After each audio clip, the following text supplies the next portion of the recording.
August 30th, 1944, Chateau Thierry, France. Lieutenant Colonel John Patterson stood beside an empty fuel truck, staring at gauge readings that told him everything he feared. 0. The 4th Armored Division, Patton's spearhead, had rolled to a stop 30 miles short of the German border, not because of panzer resistance, not because of strategic necessity, because they had run out of gasoline. Behind him, 73 Sherman tanks sat silent in a French field. Their crews lay in the grass, smoking, waiting. The engines were fine. The ammunition was stocked. The route to Germany was open. The Wehrmacht was in full retreat. But the fuel tanks were empty. And without fuel, a tank is just 30 tons of useless steel. Patterson looked east. The Rhine River was 100 miles away. Beyond it, the industrial heart of Nazi Germany lay vulnerable. Intelligence suggested German defenses were in chaos. One aggressive push could end the war by Christmas, but his tanks weren't moving.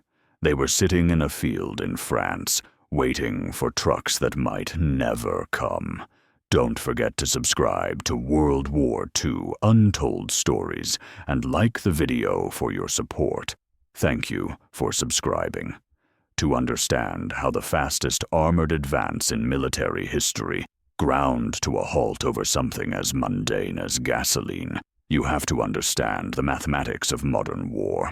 General George S. Patton's Third Army was consuming 400,000 gallons of fuel per day. Not per week, per day. Every Sherman tank needed roughly 5 gallons to travel 1 mile. Multiply that by hundreds of tanks, thousands of trucks, hundreds of half-tracks, and you begin to see the scale of the problem. The supply chain stretched back 400 miles to the beaches of Normandy. Every gallon of fuel that reached Patton's tanks had to be unloaded from ships onto French beaches, transferred to trucks, driven through bombed-out roads and destroyed bridges, past broken-down vehicles and German stragglers, all the way to the front lines. It was the longest supply line in American military history, and it was breaking. The problem had started in early August, when Patton's army broke out from Normandy faster than anyone had planned. The invasion timetable assumed Allied forces would still be fighting in northern France by September. Instead, Patton had liberated Paris by August 25th and was racing toward Germany by the end of the month. Success was creating its own crisis. The supply depots, the fuel dumps, the truck routes, all of it was still back in Normandy, hundreds of miles behind the advancing front. Major General Everett Hughes, Eisenhower's logistics chief, had been warning about this for weeks. In his diary, he wrote words to the effect of, "We're going to run out, not because we don't have enough fuel in France, because we can't move it fast enough." The fuel existed. Thousands of drums sat on the beaches. But getting it from point A to point B required trucks, and trucks required fuel, and drivers, and roads, and time. The famous Red Ball Express was born from this desperation. 6,000 trucks, driven around the clock by predominantly African-American soldiers, running in continuous loops from the beaches to the front. No other traffic allowed on their designated routes. Priority above everything else. Drivers went 72 hours without sleep, using Benzedrine tablets to stay awake, crashing their vehicles from exhaustion almost as often as from German attacks. Corporal Charles Stevenson, a Red Ball driver, later recalled the pressure. "They told us the war could be won or lost based on whether we got through. Not the infantry, not the tanks, us truck drivers." He remembered delivering fuel to a tank unit that had been stranded for 3 days. The tank commander had tears in his eyes when the trucks arrived, not from emotion, but from rage at the lost time. "We could have taken that bridge," he said, pointing east. "Now the Germans have reinforced it. More boys are going to die because we sat here waiting for you." But even the Red Ball Express couldn't keep pace with Patton. By late August, his Third Army had outrun its supply line by 100 miles. The trucks couldn't make the round trip fast enough. Fuel was being consumed faster than it could be delivered. The mathematics were simple and brutal. Consumption exceeded supply. Something had to give. On August 28th, Patton received the order he had been dreading. From General Omar Bradley's headquarters came the directive: halt offensive operations until the fuel situation improves. Patton's response, according to his aide, was unprintable. He paced his command tent, smoking cigar after cigar, his face purple with fury. The enemy was defeated. The route to Germany was open, and he was being told to stop because of gasoline. That night, Patton ordered his staff to draft a message to Eisenhower's headquarters. The gist of it was this: give me 400,000 gallons of fuel, and I will drive to the German border in 2 days. Give me adequate fuel for a week, and Third Army will be across the Rhine. Deny me fuel, and the war will last into 1945. It was not an exaggeration. Patton understood what many historians would later confirm. This was the moment: August and September 1944, the window when Germany was vulnerable. But Patton wasn't the only general asking for fuel. To the north, British Field Marshal Bernard Montgomery was planning Operation Market Garden, the ambitious airborne assault to capture bridges across the Rhine in Holland. Montgomery's plan also required massive amounts of fuel, trucks, and supplies. Eisenhower faced an impossible choice. He didn't have enough logistics capacity to support both operations. Someone had to be prioritized. Someone had to wait. The decision came down to strategic philosophy. Montgomery promised a narrow thrust, one concentrated spear aimed at the Ruhr industrial region. Patton wanted a broad front advance. Eisenhower, cautious by nature and mindful of coalition politics, gave priority to Montgomery.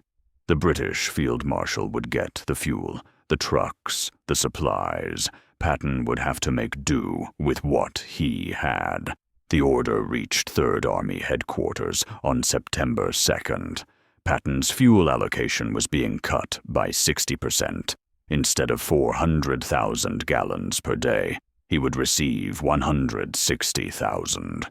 Enough to maintain defensive positions, not enough to attack. His chief of staff later recalled Patton's reaction.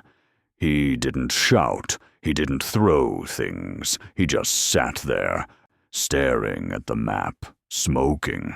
That's when I knew how bad it was, when Patton went quiet. But Patton being Patton, quiet didn't mean compliant. He ordered his supply officers to acquire fuel by any means necessary. Third Army trucks began accidentally picking up supplies meant for other units. Fuel depots reported mysterious shortages after Third Army convoys passed through. Patton's philosophy, never officially stated, but widely understood, was simple. It's easier to get forgiveness than permission. On September 5th, elements of the 4th Armored Division, having scrounged enough fuel for a limited advance, reached the Moselle River near Metz. They found the bridges intact and lightly defended. A patrol crossed. German resistance was minimal. The path to Germany was open. But there wasn't enough fuel for the division to exploit the breakthrough. Within 24 hours, German reinforcements arrived.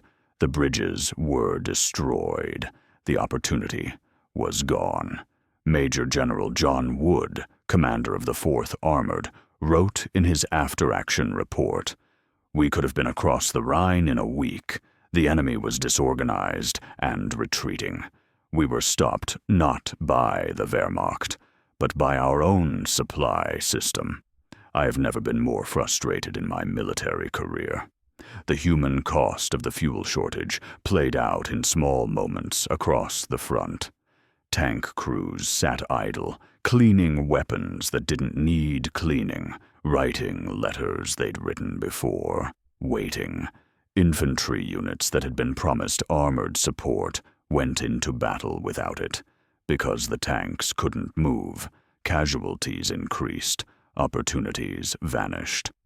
The momentum that had carried the Allies from Normandy to the German border in 5 weeks evaporated.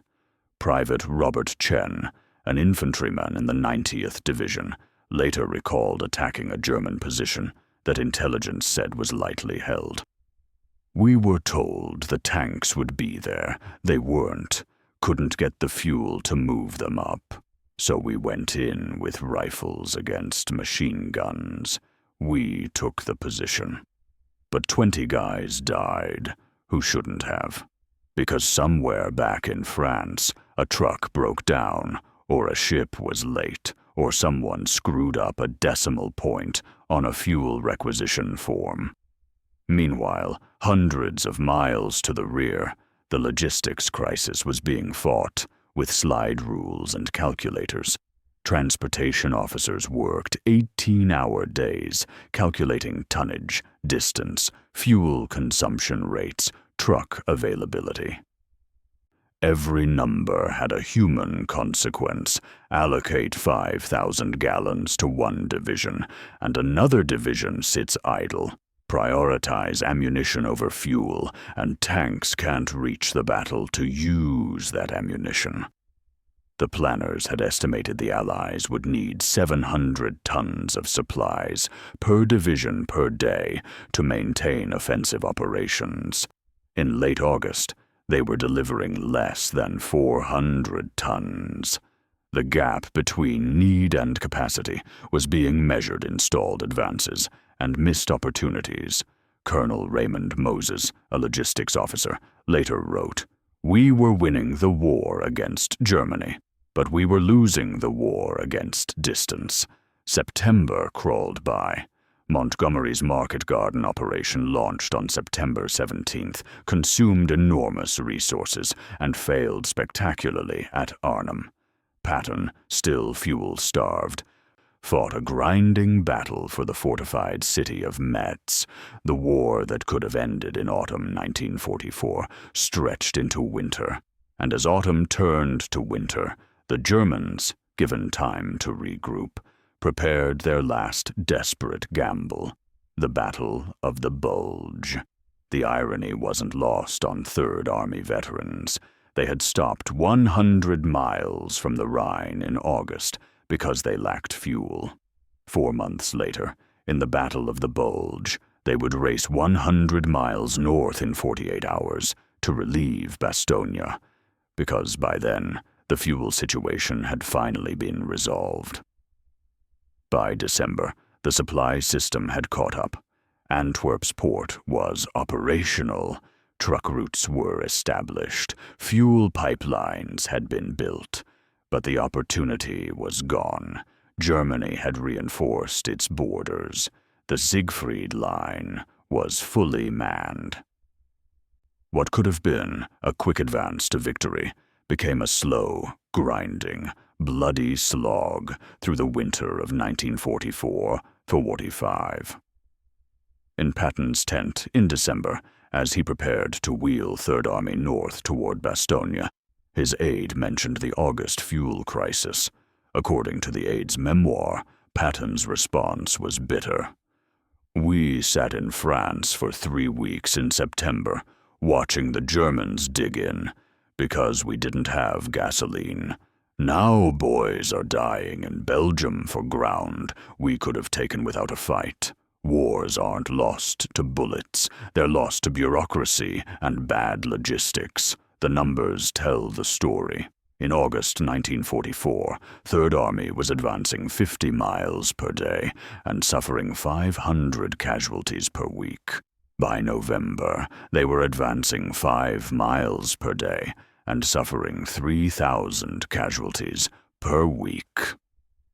The difference was time given to the enemy to prepare, time lost to supply failures, time measured in lives. After the fuel trucks finally arrived in mid-September and limited offensive operations resumed, Third Army fought for Metz through October and November.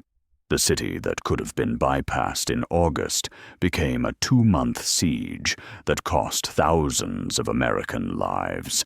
Historian Rick Atkinson later calculated that the delay at the German border, caused primarily by fuel shortages, extended the European war by at least 3 months. The soldiers who sat in those French fields in August, waiting for fuel, carried the memory for the rest of their lives.